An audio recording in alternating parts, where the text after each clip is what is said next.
Beshem Hashem Narasim Nasliach. Alim Litroufa, les lettres de Rabbi Nathan à son fils. On est Parashat Yitro. Forcément, la fête de Yitro a bousculé un peu le Seder. On va lire Bezrat Hashem dans les lettres numéro 337, Shin Lamed Zayin, et Shara, pour nous rappeler de faire Shara et Bodedout. Shin Ayin Hei, 375. Alors la première, Rabbi Nathan l'écrit dans un Yom Rishon en 1841. Et la deuxième, il écrit en 1842, c'est l'année suivante. Alors pour donner un point de contexte, en 1842, dans la deuxième, et donc on va dire dans l'intention de Rabbi Nathan dans la première lettre, il y avait un bébé en gestation. Ce bébé s'appelait Likutei Etzot. Rabbi Nathan était constamment en train de préparer un projet de diffusion de la Torah de Rabbi Nachman de Breslev. Et donc une fois qu'il avait imprimé le Likutei Halachot et d'autres livres de Rabbi Nachman, il a compilé les conseils de Rabbi Nachman en chapitres, en thèmes. Il les a triés par thème. Ça remplit un recueil de plus d'1 millier de conseils, qui sont tous des extraits presque copier-coller du Likutei Moharan. Mais au lieu d'avoir des raisonnements, des explications qui sont pointues, qui sont parfois difficiles à comprendre quand on n'a pas étudié sérieusement les références, ces conseils sont clés en main. C'est ça Likutei Etzot. Vous pouvez ouvrir le Likutei Etzot, le recueil des conseils, et prendre un conseil et démarrer votre vie, changer votre vie, prier dessus, poser une question à un Rav. Voilà, j'ai lu ça. Et si le Rav il n'a pas étudié Rabbi Nachman, il peut quand même embrayer, décoder. Il peut appliquer ce conseil. Ça, c'est le bébé que Rabbi Nathan était en train de garder dans son ventre entre 1841 et 42. Et Rabbi Nathan de Tulchin, Rabbi Nachman de Tulchin, pardon, un des élèves de Rabbi Nathan, s'est affairé en 1842 à l'impression de ce livre. Et pour donner un peu du piquant, une perle, mais qui reflète beaucoup l'aventure de Rabbi Nachman de Tulchin dans cette aventure. Rabbi Nachman de Tulchin n'avait pas de chaussures. Pendant des années, c'était un homme qui vivait dans une pauvreté qu'on a du mal à imaginer aujourd'hui. Et ça ne l'a pas refroidi de s'occuper et de diffuser Rabbeinu. Une fois, Rabbi Nathan lui a donné une bracha que tu n'aies jamais mal aux pieds. C'est-à-dire, apparemment, c'était évident qu'il n'aurait pas de chaussures, même avec la bracha de Rabbi Nathan. Donc, qu'est-ce qu'il faisait? Il emballait ses pieds aujourd'hui on dirait des sacs plastiques, il prenait des torchons, il se fabriquait une chaussure de torchon. Il marchait comme ça par tout temps, même quand il fait moins 30 en Ukraine, il marchait comme ça. Et il ne prenait pas le bus, le carrosse, il traversait des kilomètres à pied, avec ses bagages, avec le nécessaire d'imprimerie, avec les livres qu'il avait ramenés pour montrer Rabbi Nathan.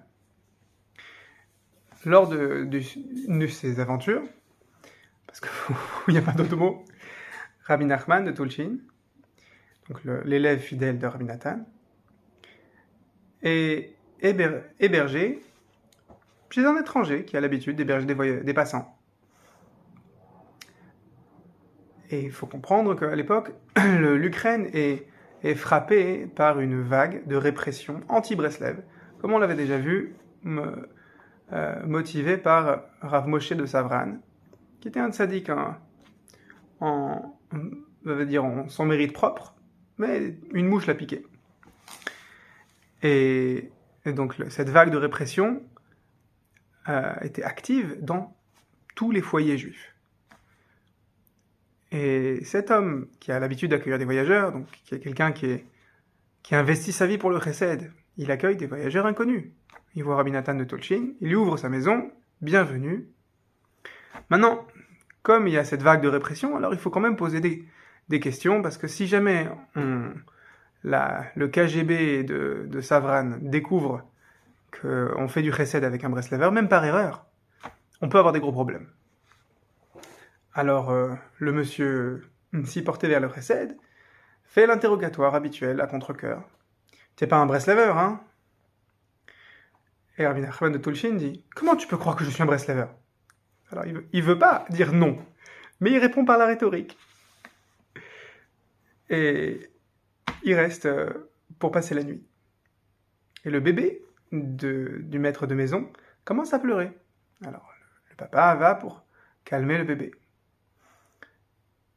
Et là, le bébé continue à pleurer. Un cri déchirant, un cri émouvant. Pour un bébé, ça arrive, il y a des cris qui veulent dire plus de choses. Et le papa lâche une bombe. Arrête! Tu cries, tu pleures comme un Breslever. Rabbi Nachman de Tulchin ne demande pas son reste. Il prend ses clics et ses claques et il s'enfuit de la maison en pleine nuit. Et il comprend qu'il ne pourra pas cacher son jeu très longtemps. Donc là, cette lettre 337, Rabbi Nathan écrit à son fils « Mirtavcha kibalti hayom » j'ai reçu ta lettre aujourd'hui. Elle m'a fait très plaisir. Haya ali nachat gadol. Alors, on a déjà lu ce genre d'introduction de Rabbi Nathan. Mais il faut rappeler une chose, c'est qu'on a tous besoin de chizouk. Et c'est-à-dire que Rabbi Nathan, il dit à son fils, tu m'as fait du chizouk. Alors, tu es mon fils, donc un papa, il dit à son fils, tu m'as satisfait, tu m'as apporté du nachat, de la satisfaction. Dans notre génération, il y a un conférencier qui a une habitude très particulière, comme ça j'ai entendu de Rav Krimizi chez Yerié, Rav Noach Yitzhak Oelbaum, un conférencier connu en Amérique du Nord. À chaque fois qu'il sort de la maison, en particulier qu'il va donner un cours, il dit à son épouse, s'il te plaît, dis-moi que tu m'aimes, dis-moi que tu as confiance que je vais donner un bon cours, fais-moi des compliments. Et il n'a plus besoin de le dire, ça fait des dizaines d'années. À chaque fois qu'il sort de la maison, son épouse lui fait une tartine de jvachim, de louanges. Et Bémet, c'est pas que lui il a un manque, c'est que nous on n'a pas compris que c'est comme ça qu'un être humain fonctionne. On a besoin de chizouk. Ce n'est pas une tare, une honte d'avoir besoin de chizouk, c'est humain. Celui qui s'en prive, alors il prive le monde du bienfait qui pourrait continuer à rayonner sur le monde si lui-même il avait suffisamment de tartines de louanges. Ensuite, Rabbi Nathan dit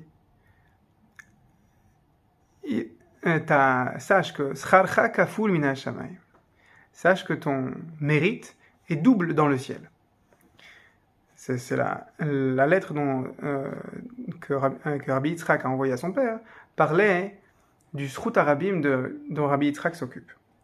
Rabbi Yitzhak, il a l'intention d'apprendre la Torah, Almenat Lelamed, avec l'objectif d'enseigner. Rabbi Nathan lui rappelle cette fameuse bracha, celui qui apprend la Torah pour soi-même, alors on lui donnera les moyens, les forces d'apprendre, mais celui qui apprend la Torah dans le but d'enseigner, on lui donnera les moyens d'apprendre, d'enseigner, l'ishmor, la sot ou le kayem, et d'enseigner et de réaliser la Torah, c'est-à-dire on lui donnera les moyens de faire encore plus qu'enseigner.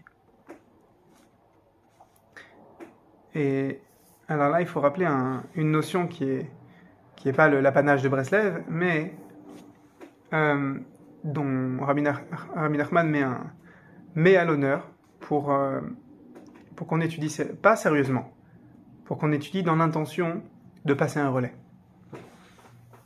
Apprendre la Torah, c'est dans le but de donner. C'est pas un apprentissage complet si j'apprends pour ma pomme. Si j'apprends Aleph Bet, et je sais même pas encore lire, je dois déjà me dire, comme c'est écrit dans le Pirkei Avot, celui qui connaît une lettre, alors qu'il soit prêt à enseigner sa lettre à son ami. Qu'il se dise pas, écoute, je sais même pas lire, je sais même pas les voyelles, je sais même pas enchaîner des mots et des phrases. Comment est-ce que moi je pourrais m'ériger en enseignant? Tu possèdes une lumière, partage-la. Même si à tes yeux, Ton parcours est encore long devant toi. Et en fait, à chaque fois que j'ouvre une opportunité d'apprendre la Torah, je dois me dire, la raison pour laquelle Hachem me permet d'étudier, c'est afin de donner. Il y a un rizouk que Rav Arush, il répète.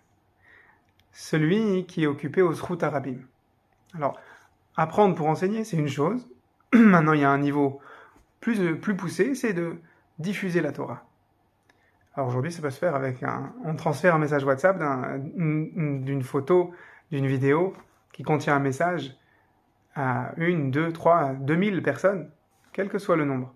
Le fait de diffuser la Torah, dit Rav Arush, ça fait que Kadosh Baruch Hu, il va prendre ta photo, il va t'encadrer son portrait et te garde à côté de son kissé à kavod. Et il t'embrasse, il embrasse ta photo et il prie pour toi. Difficile de se retenir d'aller diffuser quand on a un ridouche comme ça en tête.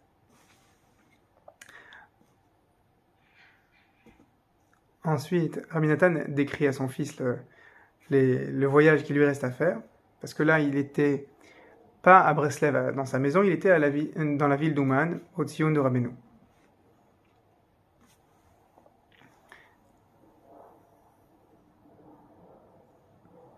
Ensuite, dit Rabbi Nathan, je vais commencer à voyager de retour à Breslev, chez moi. והשם יתברך ברחמיו ייתן לי כוח לנסוע ולבוא בשלום ולביתי. ואין לי על מי להישען כי אם על אבינו שבשמיים. Et je n'ai personne sur qui m'appuyer, si ce n'est sur Akadosh Baruch Hu. Alors on connaît cette phrase. אין לי על מי להישען, אין לנו על מי להישען אלא על אבינו שבשמיים. Mais c'est bien d'avoir un peu le contexte de Rabbi Nathan. Dans une autre lettre, Rabbi Nathan écrit à son fils David Tzvi, qui était déjà un adulte, et il n'était pas encore marié, Mislama, et il envoie une lettre à son fils, la lettre 360, donc entre les deux lettres qu'on voit aujourd'hui. Et il lui dit, s'il te plaît mon fils, ne prends pas sur toi le joug de la parnassa. Ne t'inflige pas l'inquiétude de subvenir à tes besoins financiers. Ton travail, c'est d'ouvrir le Shulchan Aruch, le livre de Halacha, qui était la référence à l'époque. Aujourd'hui, on a des livres qui sont peut-être plus accessibles à notre génération, même si le Shulchan Aruch est la référence centrale. Et tu dois descendre 2-3 pages tous les jours. Tant et tant de Gemara, tant et tant de pages de Midrash, de Tanakh.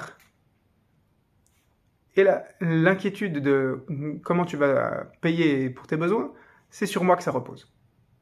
Et on sait que Rabbi Nathan n'avait pas de parnassa. Il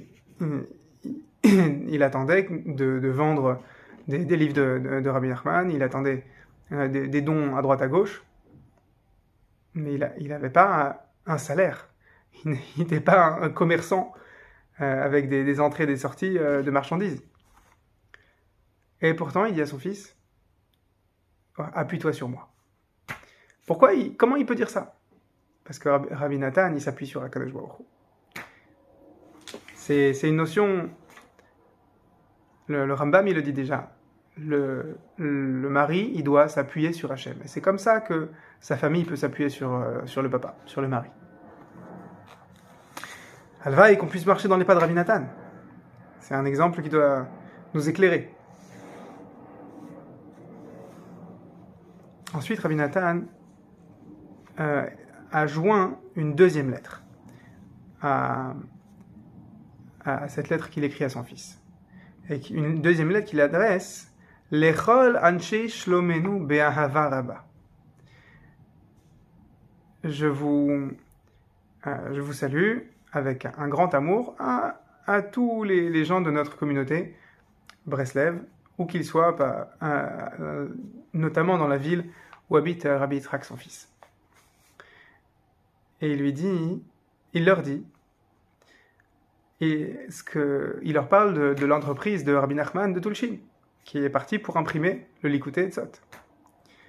Et apparemment, il y avait une rumeur que Rabbi Nachman de Tulchin avait eu des problèmes. Ou alors qu'il traînait en route. Comme on sait, il n'avait pas de quoi payer les frais de transport. Et Rabbi Nathan dit, je ne sais pas qu'est-ce qui est arrivé de mal à Rabbi Nachman de Tulchin. Ma'ivet. Adraba. Je ne sais pas, mais ce que je sais, au contraire, ani yodea she'asak basé bechol libo vekocho veka'asher katav elai ve'itnatzel.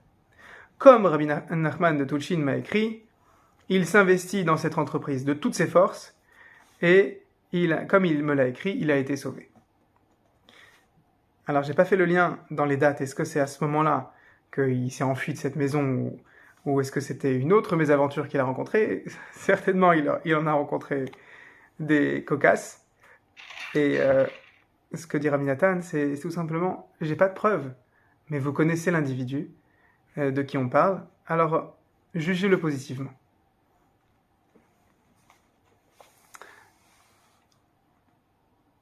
Ensuite,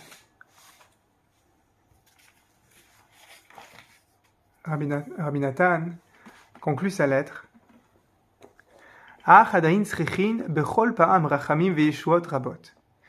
a besoin à chaque fois, pour illustrer le cas de Rabbi Nachman de Tulchin qui a une vie mouvementée avec des épisodes pleins de rebondissements, on a besoin de beaucoup de rachamim, dit Rabbi Nathan. On a besoin d'attirer la miséricorde d'Hachem sur nous, d'être sauvés de nombreux dangers en tout genre. Pourquoi? Parce que l'entreprise, littéralement, le rôle, l'apport d'une seule personne dans le monde est gadol aveamok meod meod. Le rôle, le grain de sel de chaque personne dans le monde, il est grand. C'est un gros grain de sel, littéralement. Et il est surtout amok, mi yimtsaenu lizgot lema shetzarich lizgot. Basé olam haover. Il est très profond. Il a dit 3 fois amok. Notre rôle, le rôle de chacun est d'une importance incommensurable, on dirait en français. Insondable. Et donc, pourquoi suspecter quelqu'un d'avoir fait une erreur? Au contraire, notre rôle, il est de suspecter les gens de faire le bien. Et notre rôle, il est aussi, surtout, de comprendre où est la profondeur de notre rôle. C'est-à-dire quelqu'un qui s'inquiète de sa parnassa. Ok, il doit payer ses factures à l'heure, c'est sûr, c'est important d'être un droit devant les hommes, notamment dans le domaine financier. Mais, Mikol Sheken, Aesek Shel Rabim Ledorot. Mais quelqu'un qui a le mérite de s'occuper de diffuser de la Torah, de diffuser une Torah qui va être utile pour des générations à venir, comme quelqu'un qui s'occupe de diffuser Rabbi Nachman de Breslev, dont Rabbi Nachman de Tulchin était un des précurseurs, alors il faut qu'il sache que son mérite est d'autant plus profond, son rôle est d'autant plus grave et profond. Alors s'il doit marcher sans chaussures toute l'année, c'est un détail négligeable. Shel Zaken Dikdusha Gadol Meod. Et la force de Rabbi Nachman, elle est tellement puissante qu'on peut s'appuyer sur lui, comme on avait dit la semaine dernière. Ashrenu Shanu Oskim Bazé. Heureux sommes-nous qui avons ce rôle, cette occupation, malgré toutes nos responsabilités, toutes nos difficultés, que comme chaque être humain rencontre au quotidien dans sa vie, celui qui a un rôle, la chance de diffuser de la Torah, alors il doit avoir ça, pas dans un coin de sa tête, il doit avoir ça sur son tableau de bord. J'ai un rôle très profond, très important.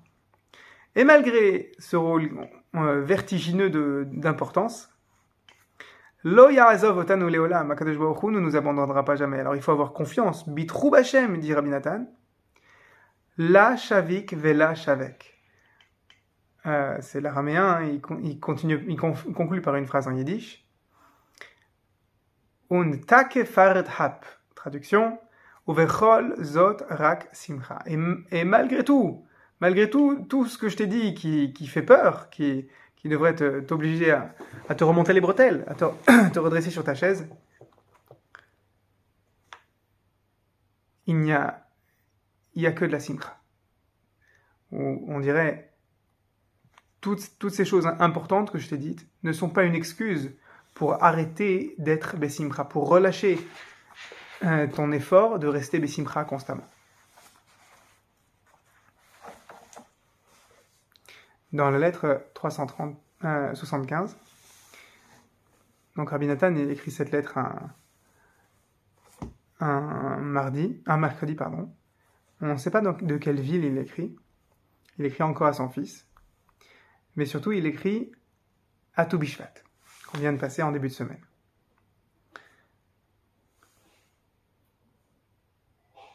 Alors, il lui dit, j'ai reçu ta lettre, alors que nous sommes attablés. Ala shulchan asher lifnei Hashem basé hayom. Donc, a priori, Rabbi Nathan, il avait le minhag qui était diffusé beaucoup plus chez les Ashkenazim à l'époque que aujourd'hui, où ce minhag est passé aussi chez les Sfaradim, de dresser une table avec un repas à l'honneur de certains fruits le jour de Tou Bishvat. Utila lael yesh ktsat orchim etzenu. Il a ramené des invités aussi. Encore une fois, Rabbi Nathan, on comprend pas comment il fait pour nous, ce serait pas entendable. Comment se dire que j'ai pas d'argent pour payer les factures de la semaine prochaine et je vais inviter des pauvres à un repas, je sais pas comment je vais les nourrir, mais je les invite quand même. Et ça marchait. Il avait des invités la plupart des Shabbatot. Des invités, pas un. Il les cherchait, il courait après eux. Et il les nourrissait dignement. Uktsat nisharu mi Shabbat et avar. Il nous restait de la nourriture de Shabbat. Mercredi, il lui restait de la nourriture de Shabbat. Probablement, c'était pas lui qui devait vider le frigo le plus rapidement. Au contraire, il gardait la nourriture pour les invités. Mais ça marche nous bemirtafra. Donc, toute la tablée s'est réjouie de recevoir ta lettre. Ubifrat beasefer likutei etzot chez Achinu lirot. Donc là, Rabbi Nathan tient une des premières copies imprimées du livre Likutei Etzot. Baruch she'echianu vekiemanu. Alors il a fait la bracha she'echianu avec le Shem ou Nashem, je ne sais pas, mais il l'a inclus dans sa lettre. Ve'ata tegabel ratzuf po igeret litcherin. Alors il y avait une autre communauté Breslev à l'époque qui s'appelait Tcherin. On avait parlé précédemment de Tulchin.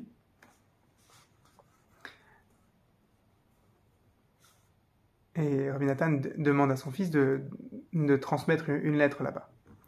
Im tuchal le'atiko matov. Et il dit à son fils, si tu peux recopier cette lettre que je te demande d'envoyer à Tcherin. Rabbi Nathan, il a conscience que chaque lettre qu'il écrit est extrêmement précieuse. Et donc il dit, ça vaut le coup que tu arrêtes ce que tu fais aujourd'hui mon fils et que tu prennes le temps de recopier cette lettre mot pour mot. Que tu la gardes comme un trésor, que tu l'étudies. Il ne faut pas avoir honte quand on sait qu'on a un enseignement précieux auquel on vient de penser et qu'on vient de découvrir. Il faut le dire, il faut le crier haut et fort. J'ai un enseignement de Torah qui est magnifique, qui vaut de l'or, qui est précieux, qui est puissant. Alors là, c'est Rabbi Nathan, il a le calibre, mais on doit pas dénigrer la Torah qu'Akadosh Baruch Hu nous donne à chacun. On n'est pas là juste pour recopier des lettres. Et si quelqu'un me dit qu'il a un enseignement magnifique, alors moi je dois le valoriser. Je dois recopier sa lettre. Im shekvar yesh biyadecha kama meot higrot im kol ze kulam tovim vesharim utzrichim kulam yoter. Donc là, Rabbi Nathan fait référence à ce livre, le Alim Litroufa. Tu as chez toi des centaines de lettres que nous avons échangées ensemble. Et toutes ces lettres sont bonnes, droites, et elles sont nécessaires au monde.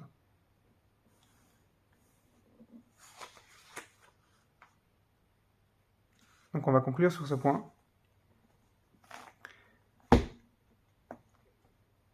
Une seule lettre, ça valait le coup de la recopier.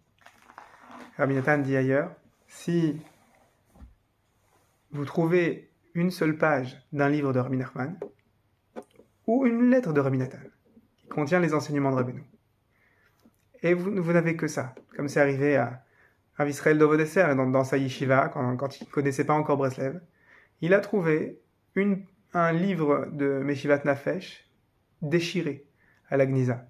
Il n'avait pas la couverture, il ne savait pas ce que c'était. Il a étudié, il a relu le passage, le morceau de livre qu'il avait trouvé dans la Gniza. Et c'est ça qui a allumé sa neshama. Alors, aujourd'hui, on a un Yetzer Hara.